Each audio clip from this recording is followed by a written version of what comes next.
आमचे आमदार तुम्हाला माहिती आहे ते शरीराने आमचे आमदार आहेत, मनाने कुठे आहेत?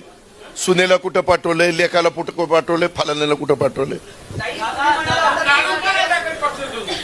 अरे थांब ना, तुला काय उगीच कामाची काढाकाढी येते? आम्ही कुठंतरी जुळवायला जातो आणि काढायला निघालाय. तिनं मला सांगितलं, दादा तू मोठा भाऊ आहेस, तू पळायचं, मी तुझ्या मागे आहेच. तुम्ही मला सोशल मीडियावर फॉलो करता, गेले 8 दिवस मी कुठे आहे याचा थोडा अभ्यास करा. अरे तू मोठा नेता आहे, मोठ्या नेत्याने छोट्या नेत्याला एकेरीच बोलायचं असतं. तुला माहिती नाही, आपण आपल्या मुलांना किंवा खालच्या गडी माणसाला अहो या बसा, पाणी आणून देता का हो, असं नाही, हे पाणी आणून दे.